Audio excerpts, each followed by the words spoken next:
conquers the world by conquering himself.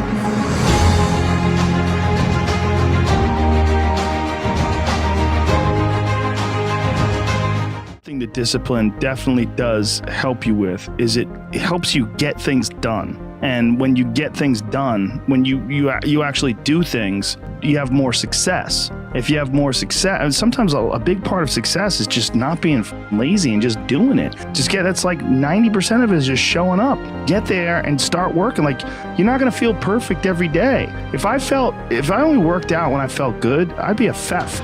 Because there's a lot of days I don't want to do it. It's pretty much the same with everybody that actually gets good at something. There's got to be those days you push through, and they're probably going to be more numerous than the days you don't. And so the benefit of discipline, in my eyes, has always been that through discipline I get things done. I always say that I'm like the most lazy, disciplined person I know, because I don't want to do it, but I always do.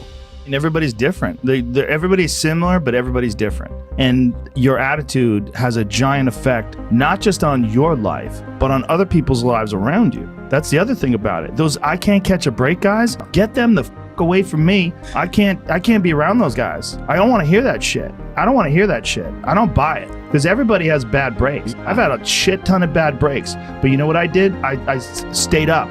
And I thought through it, and I figured out what the fuck I did wrong, and then I went back. It's like, I fucked up everything I've ever done 100 times. There's no other way to do it. And I've had a bunch of shitty breaks. Everybody has. But you gotta realize when you have those shitty breaks, what that is. It's an opportunity for you to reassess, reboot, get better, figure out another way, find another way through. It's just little challenges. And the people that look at those challenges and go, why do I always have these challenges? They're cancer.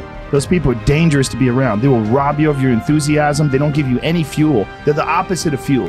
Like the fuel people, the people that are out there just fucking hustling, always getting things done. Got like my friend Jocko, every morning I'll check his Instagram page, 4:30, shows a picture of his watch, get after it. He's out there working out 4:30 in the morning. He does it every fucking morning. Why? Because he doesn't want to. And that's how you do it. You go and get after it. You don't make any excuses. And those kind of guys are fuel. But those I can't catch a break guys, they're the opposite of fuel. They're just pissing on your fire. They're no fun. And the people that surround them are all idiots. Because only idiots want to be around I can't catch a break guys.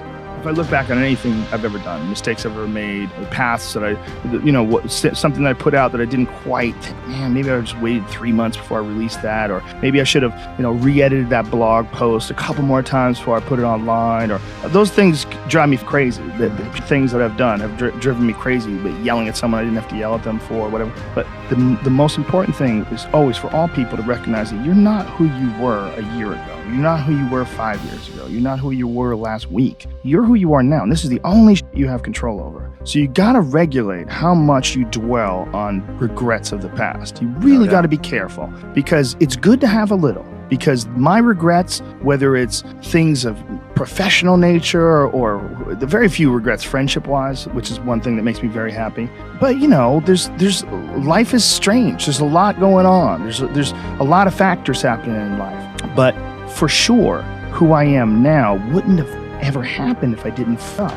If I didn't make those mistakes, I wouldn't have understand the importance of friendship and kindness. And if I hadn't been cruel at some point in my life, or someone hadn't been cruel to me, I wouldn't understand the beauty of love. I wouldn't understand the full range of it, because I hadn't felt the sting. If nobody ever punches you in the face, you don't really appreciate safety. Because a lot of people don't even understand what safety is. You pretend, oh, we're safe, but you are so not safe at any moment. And when someone's punched you in the face a bunch of times, and you've been in a street fight with some guy you barely knew, you got in an argument with, there's something about regular safety that's sweeter. It's more delicious. It's way better to drive your car straight after you almost lost control on a turn. I'm not saying that you should go sideways around corners, but what I am saying is that there's a yin and a yang to this world, man. And you gotta fuel yourself with the fuck-ups. And most people get stuck in these patterns because they define themselves as a fuck-up. Or they define themselves as a person who doesn't follow through on their ideas, or a person who doesn't pursue their real interests and loves. You define yourself by that. Well, I guess. No, you don't. No, you have started things and you quit. And it gives you a horrible sense of regret that's made you define yourself by that. You don't have to do that.